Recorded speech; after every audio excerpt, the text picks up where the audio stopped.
लफ्ज़ खामोश है मगर आंखें कह रही है कि कुछ तो तकलीफ है जो वो अकेले सह रही है। बड़ी गुमसुम सी रहती है, कहीं आती जाती नहीं। आजकल क्या चल रहा है किसी से कुछ बताती नहीं। माथे की सिकन बता रही है कि थोड़ी परेशान है, मगर खामोश है क्योंकि गोद में एक नन्ही सी जान है।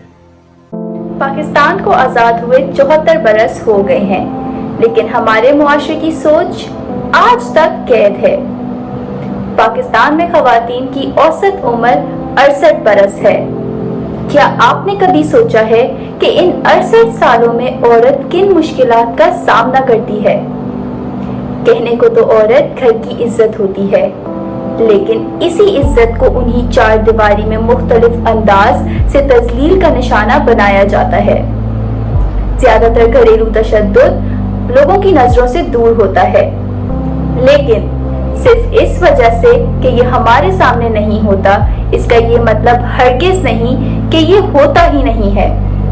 कोई भी मर्द, औरत या बच्चा घरेलू तशद्दुद का शिकार हो सकता है, लेकिन ज्यादातर बच्चे और खवातीन इसकी भेंट चढ़ते हैं। यूनाइटेड नेशन के मुताबिक दुनिया में हर 3 में से एक औरत को जिस्मानी तशद्दुद या तौहीन का सामना करना पड़ता है। पाकिस्तान में भी सूरत हाल कुछ मुख्तलिफ नहीं।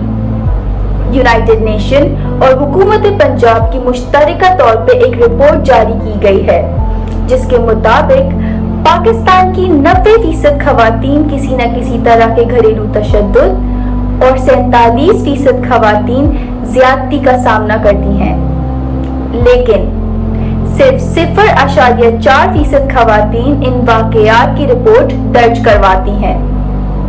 इतने तशद्दुद के बावजूद खवातीन अपनी कहानी सुनाने से आखिर क्यों घबराती हैं? My name is Kanza Asad and I'm a certified psychiatric rehabilitation practitioner. So आज हम बात कर रहे हैं domestic violence के ऊपर, जिसे उर्दू ज़बान में हम कहते हैं घरेलू तशद्दुद। Domestic violence is violence committed by someone in the victim's domestic circle. This includes partners, ex-partners, immediate family members, relatives, family friends. Domestic violence की कई किस्म की एग्जाम होती हैं, लेकिन उनमें से जो मोस्ट प्रोमिनेंट एग्जाम है वो फिजिकल, सेक्सुअल और साइकोलॉजिकल अब्यूज है। We are witnessing significantly huge spike in the cases in Lahore, Pindi and Karachi. Why women don't report it is because of the stigma attached to it. कि अगर औरत report करेगी तो उसके consequences क्या होंगे, उसको सपोर्ट मिलेगी नहीं मिलेगी। I mean ultimately तो यही होता है कि सपोर्ट नहीं मिलती है या फिर उसको इग्नोर कर दिया जाता है, निगलेक्ट कर दिया जाता है। फैमिली फ्रेंड्स जज देम कि भाई आप क्यों बात कर रहे हैं इस बारे में, आप निकल के मसले अपने घर तक रखें, so don't bring it up, you're in public. So that's another thing. So guilt की वजह से, fear की वजह से औरतें रिपोर्ट नहीं करती. And the most primary thing what I have experienced in my practice that उनको अपने बच्चों की कस्टडी खोने से भी डर लगता है. I mean now we are talking about कि मर्द इस तरह के से करते क्यों हैं. again, there can be a lot of reasons, but the prominent reasons are, influence of peer. आपके surrounding में इस तरह की लोग हों जो इस चीज को करते हो या norm बना हुआ हो. Second, having a lack of attention or respect. So when you were in a growing phase, आपने खुद ही महसूस किया हो कि आपको नहीं आता, attention नहीं मिली या respect नहीं मिली या फिर आपको अच्छा कोई nurturing conducive environment नहीं मिला. So maybe because of that frustration or that neglect, वो आप transfer आप pass on करें, because ultimately आपके अंदर जो होगा आप वही आगे pass on करेंगे.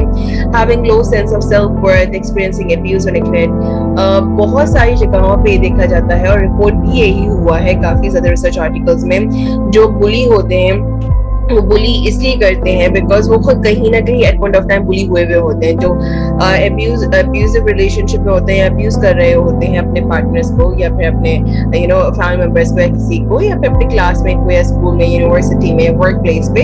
तो कहीं ना कहीं उन्होंने भी अब्यूज एक्सपीरियंस किया हो या फिर उन्होंने विटनेस किया हो वायलेंस को अपने घर में, अपनी कम्युनिटी में या मीडिया में. और access to weapons is one of the most important cause for this domestic violence. इसका बच्चों पे क्या असर पड़ता है?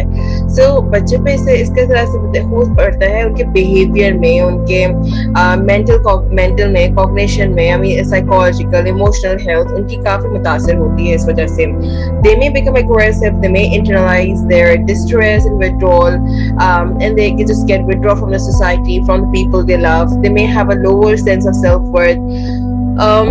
They may have trust issues, and then they might get into they're very vulnerable to get involved with the problem of SUD, which is substance use disorders, and get into the this phenomenon of self harm.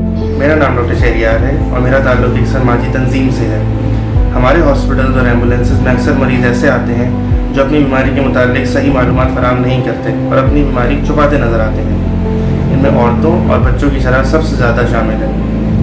इस तरह के बेशतर मरीज जिस्मानी तशद्दुद का शिकार बने होते हैं और हॉस्पिटल्स के इमरजेंसी वार्ड में अपने इलाज के लिए लाए तो जाते हैं, लेकिन मज़ीद पूछे जाने पे वो उन चोटों और ज़ख्मों को किसी और बीमारी से लिंक करते नज़र आते हैं. अक्सर देखा गया है कि शौहर की तरफ से किए गए तशद्दुद को सिर्फ ये कह के टाल दिया जाता है कि मैं खाना पका रही थी तो मेरा हाथ जल गया, मैं स्टूल पे चढ़ के सफाई कर रही थी और अचानक स्लिप होकर गिर गई, मैं सीढ़ी पे से गिर गई थी तो मेरे सर पे गहरी चोट आ गई. जब उनके अटेंडेंट से उनको अलग करके फिर से चोटों के मुताले दरियाफ्त किया जाता है तो मालूम होता है कि इन औरतों को घर के किसी फर्द की तरफ से ही तशद्दुद का निशाना बनाया गया होता है. एक डॉक्टर की हैसियत से मेडिकल एथिक्स हमें यह तालीम देती है कि ऐसा हर केस जिसमें मरीज़ को उसके घर वालों की तरफ से ख़तरे का अंदेशा हो उसको पुलिस और मुताल्लिक़ इदारों को रिपोर्ट किया जाए, ताकि ऐसे हर पाकिस्तानी शहरी की हिफाजत का मुकम्मल इंतज़ाम किया जा सके. लेकिन हमारे यहाँ कोर्ट, पुलिस और रिपोर्टिंग सिस्टम में इतनी मुश्किलात हैं जिसकी वजह से तशद्दुद ज़दा औरतें इन वाक़यात को ना सिर्फ रिपोर्ट नहीं करती बल्कि डॉक्टर और पैरामेडिकल स्टाफ समेत हस्पताल का तमाम अमला भी हुकूमती इदारों को ऐसे केसेस रिपोर्ट करने से कतराता है. ज़रूरत इस बात की है कि हमारा कानूनी निज़ाम इतना मजबूत हो कि जिसके तहत तशद्दुद का निशाना बनने वाले तमाम अफराद को जल्द अज जल्द इंसाफ मिल सके, ताकि इन वाक़यात में वाज़ेह तौर पर कमी देखी जा सके.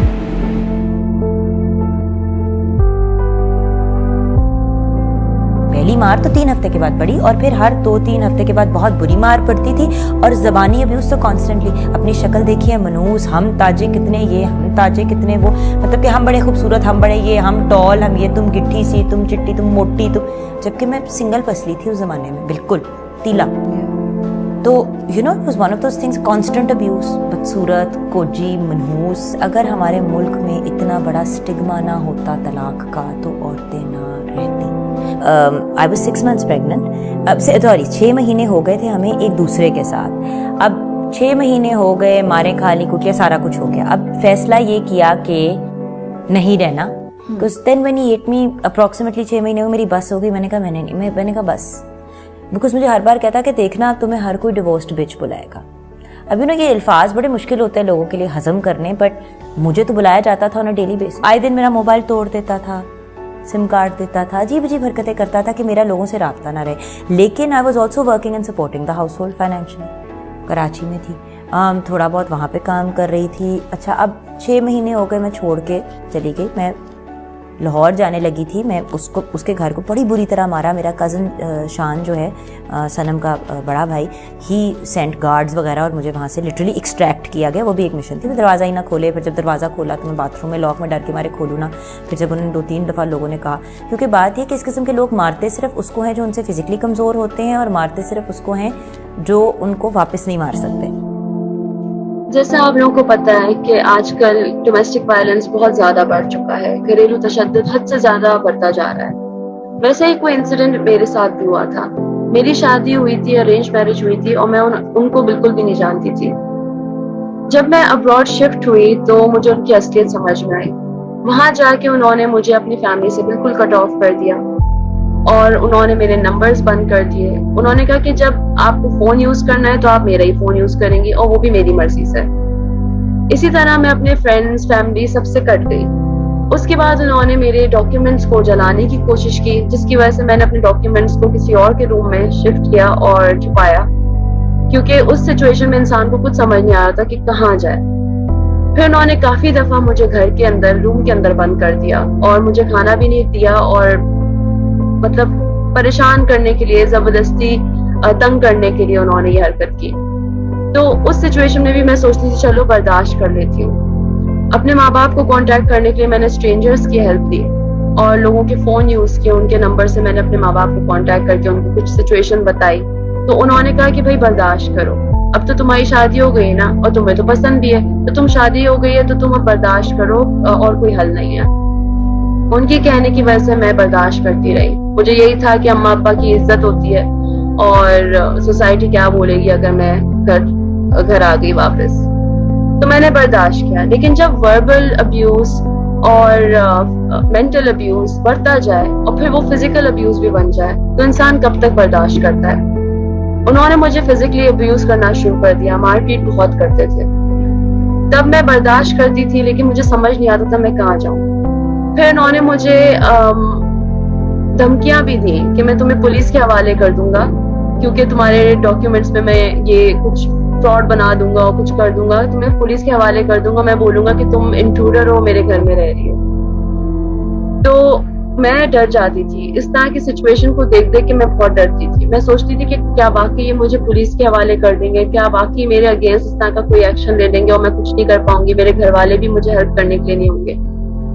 تو اس طرح کے ڈومیسٹک وائلنس اور اس طرح کے وائلنس سے آپ کو برداشت کرنے کی ضرورت ہی کیا ہے. ایک عورت کو سٹینڈ لینا چاہیے.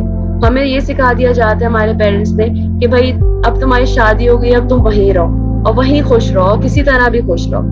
اور لڑکے کے پیرنٹس کو بتا دیا جاتا ہے کہ بھائی جتنا دبانا چاہے دباؤ, تمہاری بیوی ہے, تمہارا کہنا مانے گی, یہ وہ. لیکن کبھی یہ نہیں بتایا جاتا کہ بیوی کو عزت سے رکھو, اس کو عزت دو, اس کو پیار دو, کیونکہ وہ گھر چھوڑ کر آئی ہے. اسی بات کے لیے میں اویئر کرنا چاہ رہی تھی اپنی اسٹوری شیئر کر کے کہ دنیا میں بہت ساری چیزیں ہوتی ہیں اس طرح کی ڈومیسٹک وائلنس ہوتے ہیں جہاں لڑکیاں اپنے لیے آواز نہیں اٹھاتی ہیں. میں نے تو اپنے لیے آواز اٹھائی اور میں واپس آ گئی ٹکٹ لے کے. میں نے اپنی دوست کی مدد لی وہاں پہ, اور اس نے مجھے ہوٹل روم شفٹ کیا, اور میں واپس آ گئی. لیکن کیا باقی عورتیں اس طرح سے کرتی ہیں؟ باقی عورتیں سٹینڈ لیتی ہیں اس طرح کی سچویشن میں؟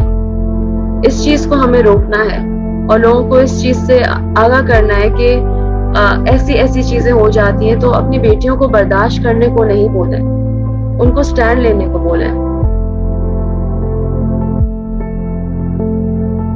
اگر آپ کو یا آپ کے کسی جاننے والے کو گھریلو تشدد کا سامنا کرنا پڑ رہا ہے تو برائے مہربانی فوراً 15 پہ اطلاع دیں, یا اپنے قریبی پولیس تھانے میں جا کر FIR درج کرائیں تاکہ مجرم کو جلد سے جلد سزا مل سکے. آپ اپنے رشتہ داروں اور دوستوں کو بھی بتا کر ان سے مدد حاصل کر سکتے ہیں. سب سے اہم بات یہ ہے, اگر آپ کو کسی بھی قسم کی جسمانی چوٹ پہنچی ہے تو آپ فوراً کسی بھی سرکاری اسپتال کی میڈیکو لیگل سینٹر میں تشریف لے جائیں تاکہ آپ کے پاس آپ کی جسمانی چوٹ کا طبی ثبوت ہو, جس کے باعث آپ کے معاملے کو زیادہ اہمیت مل سکے. اگر آپ کو مزید تشدد کا خدشہ ہے تو آپ اپنے قریبی پناہ گاہ میں جا سکتے ہیں. इसके अलावा आप अपने शहर के फर्स्ट क्लास मजिस्ट्रेट से अपने मुजरिम से तहफ़्फ़ुज़ पाने की दरखास्त जारी करवा सकती हैं। इसके अलावा आप तशद्दुद करने वाले की वजह से उठाए गए नुकसानात के अखराजात भी मांग सकती हैं। और जब तक कार्रवाई मुकम्मल नहीं हो जाती, आपको सिंध और बलूचिस्तान के domestic violence and prevention act और Punjab protection of women against violence act के तहत अपने शौहर के घर में रहने का पूरा हक है। अब चुप रहकर सहने के बजाय जुल्म के खिलाफ आवाज उठाने का वक्त है।